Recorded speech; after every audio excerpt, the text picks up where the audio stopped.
Welcome back, guys, to our showish. Today we are talking about Redneck Level 10. Level 10? Level 10, yeah. Right here.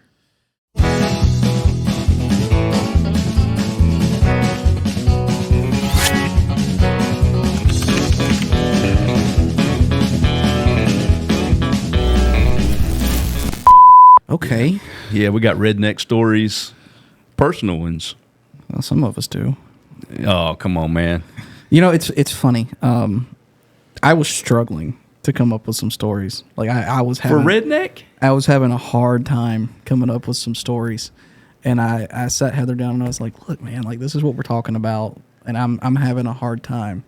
And she just started like dropping things, and I was like, "That's just life. That's not redneck." And she goes, "Oh no, that's freaking redneck. Nobody else is doing that crap." So I actually do have some stories. Yeah, I mean, dude, we are. Look, I worked incredibly hard to lose my horrendous Southern accent, and I don't like revisiting those eras of my life. Why would you do that? Because you're perceived on your first impression, and people think rednecks are stupid, whether it's true or not. Bite me. That's all I got to say. Can we add some salt first? Yeah. Well, you want to do the first redneck story, David? Who wants it? Or you want me to kick it off? So, I'm not going to tell the full story. I'm just going to tell the highlights. And the highlight's going to be like one sentence long. When my grandmother died, I took a gun and a pair of handcuffs to the funeral, just in case. You may be a redneck. And that's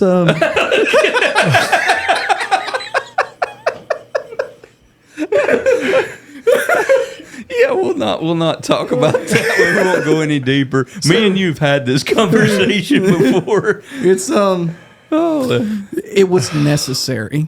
Is all I can say. I didn't have to use them, But they were there in case.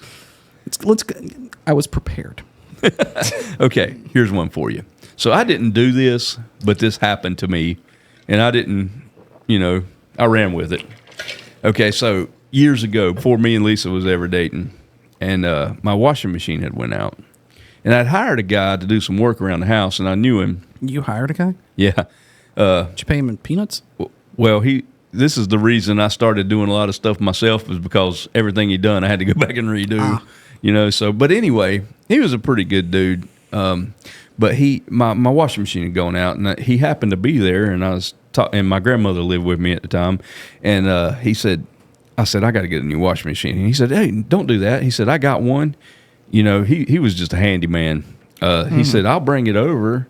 I'll put it in here, and I'll just take yours and fix it and sell it. And I was like, really? He's like, yeah. I was like, okay. So we'd arranged the day it was going to happen, and I was working, and I told my grandmother, I was like, hey, Steve's coming over to swap out that washing machine. Just let him do what he needs to do. She said, okay. So I get home that evening, and I said, did Steve make it over to swap out that washing machine? She said, yeah. You might want to go in there and look at it. So, side note, this guy doing all kinds of odd jobs for a living. One, he worked at a laundromat, too. So I like where this is going. Yeah, so I go into the laundry room, and I got a coin-operated washing machine. Of course, he's bypassed the coin part, but you still had to push in the little thing. Oh man, these commercial washing machines, dude, they're serious. Oh yeah, you got to bolt those things to concrete. Yes. So that thing, man, whenever it would go into spin mode, I had to be there to grab hold of it. I have threatened Heather that I'm going to purchase one of those because she likes to overload the washing machine. So like every time she does clothes, I just go, and then about 20 minutes later, when it gets into spin cycles. Yeah. That's all I hear. Well, I turned it into a game, man. Brittany was little, so it was time for that thing to start spinning. I'd pick her up and I'd set her on it, and then I'd hold the washing machine like, Our first washing machine that we had when we got married, there was right at the tail end of it before I broke down and bought another one. When it hit the spin cycle, I'd actually have to sit on it to balance it out, to stop it from shaking all over the place. It was nuts. Man, David, you got to have a redneck story. When were you born? Story. Why? Because that's when the redneck story began for you. Oh, is that right? It is. No, I don't have anything. I don't believe you. And it's not just me this time. Tony doesn't believe you either. Yeah, I'm not buying it. I've known you a long time. David, I've been there for most of it. Then you tell the story. Yeah. I mean, there's just all kinds of stuff. Here's a David story. And it's redneck adjacent. Redneck adjacent. Redneck adjacent. Is that a word? That's a new term. Yeah. Well, rednecks have this thing when they have daughters or they have girls in their life that they feel the need to protect them. And they feel the need to make threats to new suitors to those Lord. people. I know where this is going. And David took it upon himself to try and do that for his niece, my wife. It's the first time I'd ever met him. The very first time I'd ever met him. I can attest that this is a true story. As much as I hate to admit it, I know where this is going, and this is a true story. Go ahead, Matthew. We pull up at the venue. And it's for pictures, so it's not like the actual start of prom. But we get out of the car, and David's there because he brought Brittany, I think. And walks over to me, sticks his hand out, and I'm like, "Hey, man, what's up?" And he goes, "You're too good for her, right?" Yes, sir. If that's what you think. Absolutely. Oh, my goodness. It's been... Did you have your gun and knife on you then, too? It's been, damn near 20 years. I remind him of this story every chance I get. Yes, he does. I refuse to let it die. It's too funny. I'm And the best part of it was like the words left his lips, and I've seen him just go, because he realized right after he said it that he screwed it up. Yep.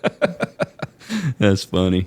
Yeah, man, so much I do apparently is redneck, and like you were talking about, didn't realize it, but, like our back porch, you've seen it. I'm actually going to be rebuilding it. It's janky. Yeah, so I had went underneath it. Whoever built it, man, they did it all wrong. So like the support 4x4s were sitting straight on the ground. I mean, no concrete, no nothing, and it started sinking. And, it's coming apart. So I went under there with 4x4s and concrete blocks and jacked that sucker up and, secured it till I get it rebuilt. But Lisa came home. She's like, "Oh, my God, what is that?" I'm like, "Trust me, it's going to work." I didn't think it was redneck. I thought it was. The one that I have to claim is redneck. It's the first truck that I ever bought was an 89 F-150. I love that truck. It was a piece of crap. I love that truck. And the key thing, the cylinder broke. There's not the actual cylinder, but a piece that it actuated inside to start it. It broke. It was just a cheap piece of pot metal. And you had to disassemble the entire steering column to fix it. And it was going to break again. It wasn't an expensive part. It was just a pain in the neck. I did it once. And then it broke again. I was like, all right, I'm over this. And I ripped the back end of it off. And the rod that went down to the starting module, I just carried around a pair of pliers. And that's how I started the truck. Those were a pair of pliers. Oh, yeah. Heather hated that vehicle with every ounce of her being. I had vice grips for a window thing. I've done that too. Yeah. I've done that too. Yeah.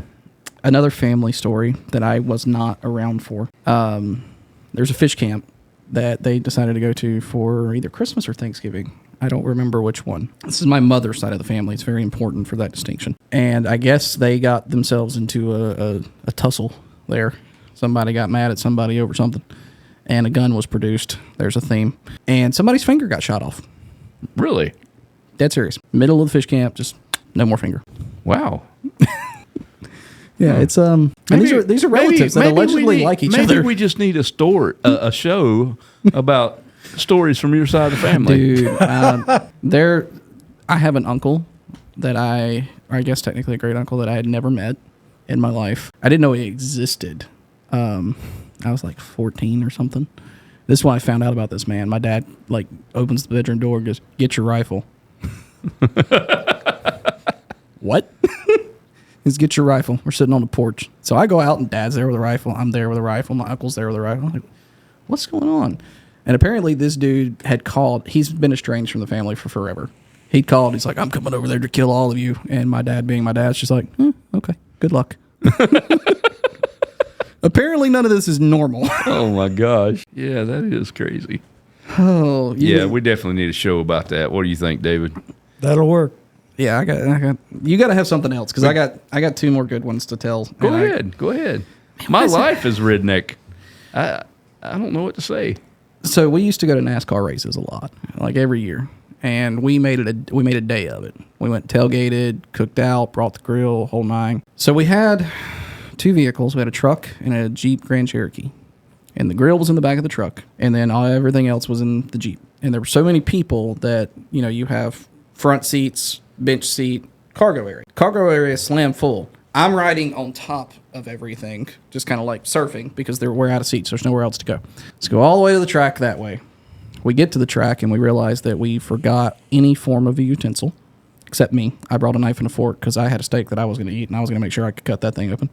So we ended up flipping the burgers with a knife and a fork while we're doing this. Get through it. It's fine. Whatever. The party was kind of split. So like a section of us was sitting somewhere else from where we were. Mm-hmm. They were in the truck.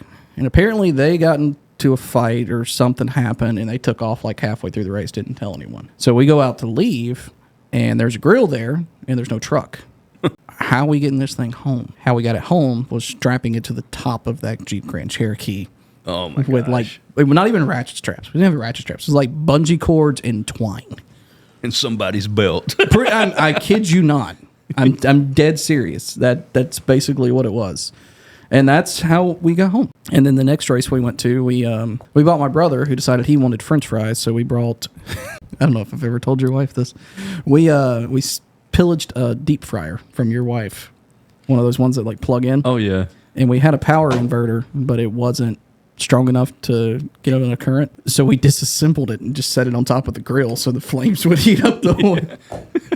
Yeah. Which in hindsight is a really stupid idea. I remember one day I was like, going to use that, and I'm like, what happened to the oil thing? What do you call them? Deep fryers. Deep fryer, yeah. So what happened to deep fryer? Oh, Heather took it and they destroyed it.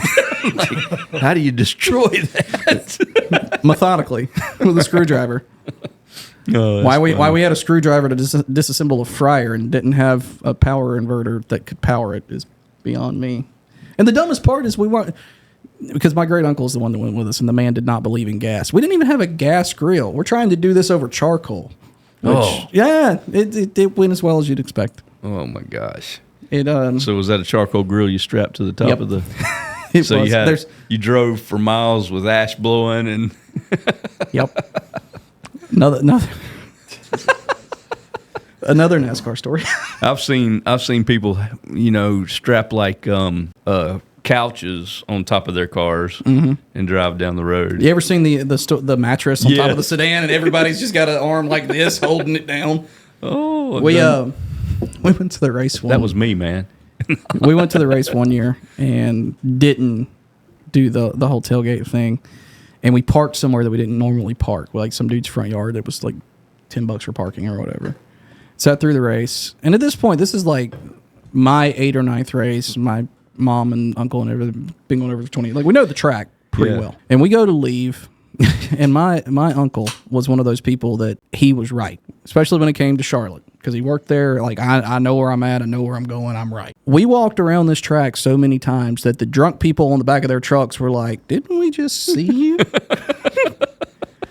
And what caused it was there was a dumpster and like a row of trees with like a cut through them. And I'm like 10. I was like, we need to go through there. The truck's that way. No, it's not. It's around this way. And just, and I don't know if you've ever been to that speedway. That's a lot of damn walking. No, I hadn't, but I'm not a big racing guy. The loop inside the track's like 1.5 miles.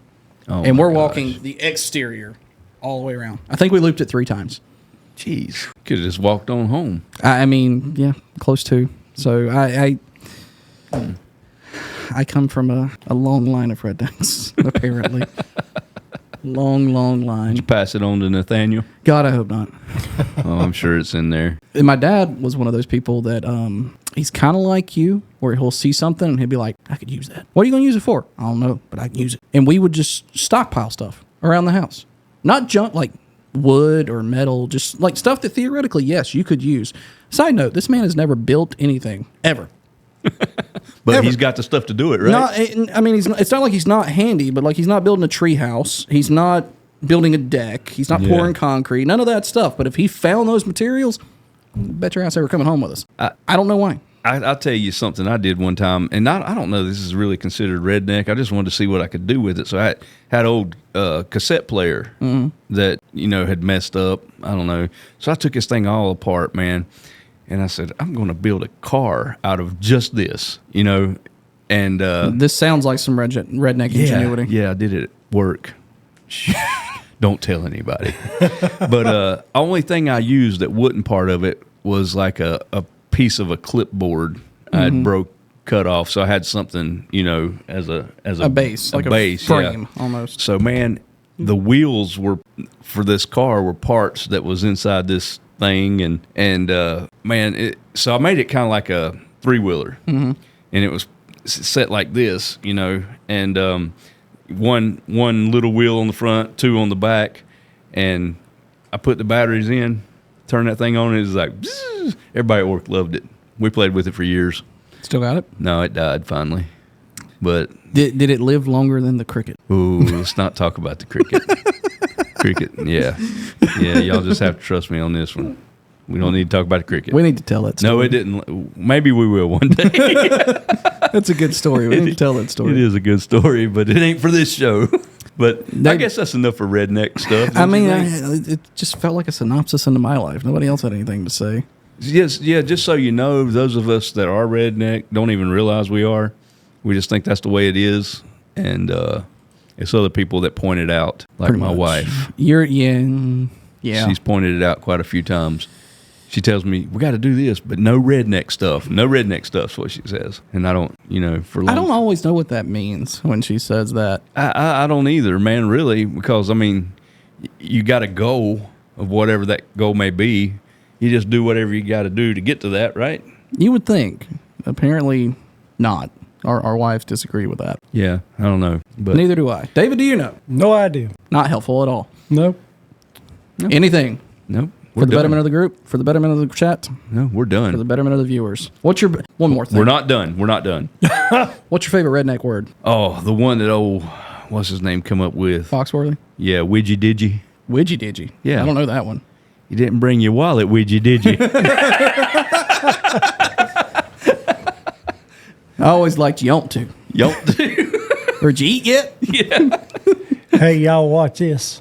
Oh, that has been a common phrase used in my life that has always preceded injury. Yeah, usually it does. Every single time. And sometimes even death.